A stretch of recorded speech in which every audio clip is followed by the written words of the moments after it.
Salut les Frenchies, dans cette vidéo on va parler du Visa 485 parce qu'il y a eu une refonte, donc il y a eu un changement depuis 2024 et on va voir ça ensemble, c'est parti. D'abord le sommaire de cette vidéo qui va se composer de 3 parties. Dans la première partie on va faire un petit rappel de qu'est-ce que c'est que le Visa 485 pour ceux qui ne le savent pas. Dans la deuxième partie on va parler de 2 nouveaux streams, donc des 2 nouvelles catégories de ce visa. Et enfin dans la troisième partie on va voir comment obtenir ce visa. Allez, let's go. Première partie, c'est quoi le Visa 485? Pour rappel, ce visa permet aux étudiants internationaux ayant terminé un diplôme en Australie de vivre, travailler et ou d'étudier temporairement en Australie. Donc il est parfait si tu souhaites acquérir une expérience professionnelle en Australie, prolonger ton séjour ou tout simplement préparer une transition vers un autre type de visa. De quelle durée est ce visa? Tu vas pouvoir rester entre 2 et 4 ans, bien sûr, en fonction des études que tu as faites précédemment. Et il est d'une durée de 18 mois pour les formations non universitaires et le Post-Vocational Education Work. Dans cette vidéo, on n'aura pas le temps de détailler toutes les durées du visa en fonction des études que tu as faites, parce que c'est très spécifique. Ça peut aller, comme je t'ai dit, de 2 ans, ça peut aller de 4 ans, de 3 ans. Bref, c'est vraiment spécifique en fonction de ta situation. Donc je t'invite vraiment à nous contacter, ça sera beaucoup plus facile. Deuxième partie, quels sont les 2 nouveaux streams?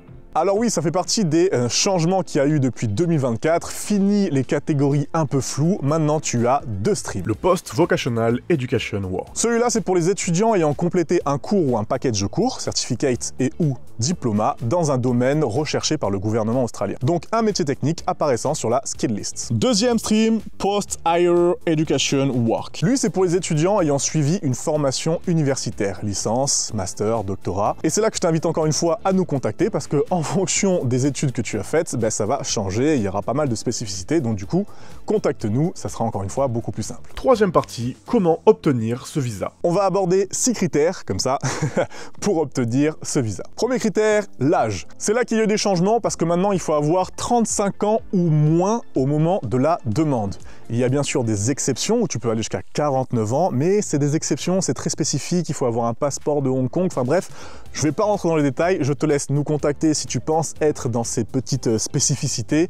Contacte-nous, encore une fois, je te le redis, ça sera beaucoup plus simple pour avoir des renseignements en fonction de ta situation. Mais sinon, c'est 35 ans ou moins. Deuxième critère, ton niveau d'anglais. Il faut que tu aies obtenu un score de 6.5 à l'IELTS avec un score de 5.5 dans chacune des compétences.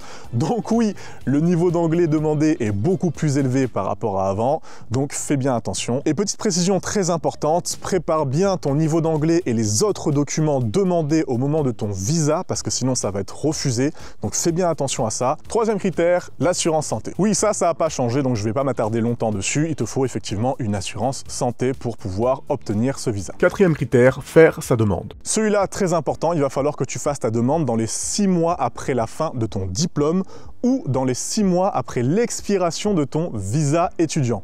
Donc si tu le fais après 1 an, après 2 ans, ça marchera pas. En fait, le but, c'est que tu fasses ça le plus tôt possible pour que tu enchaînes tout de suite dans ton visa 485. Cinquième critère, les études. Pour être éligible au 485, il te faut 3 choses dans les études. Donc il faut que tu aies complété au moins 92 semaines de cours ou package de cours qui soit inscrit au CRI-CROSS.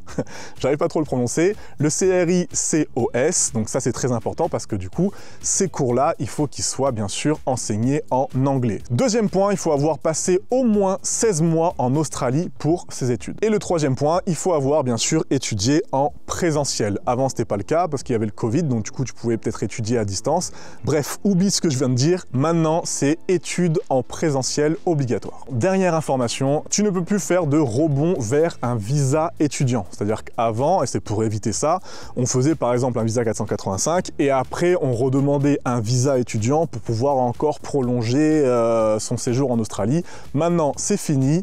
Uniquement une fois que tu as fait ton visa 485, il va falloir que tu demandes soit un autre visa, soit que tu quittes le territoire. Voilà, tu connais à présent tous les changements du visa 485, qui est pour moi un visa hyper intéressant si tu veux bien sûr prolonger ton séjour et en plus avec des conditions de travail sans limite, donc tu peux travailler à plein temps et ça c'est vraiment top. Si tu as la moindre question, n'hésite pas à nous contacter, nos agents d'immigration se feront une joie de répondre à toutes tes questions en fonction de ta situation parce que c'est assez spécifique et en plus ça t'évitera de te planter dans tes démarches de visa, donc ça c'est vraiment cool. Voilà, je te dis bon séjour en Australie, tchuss.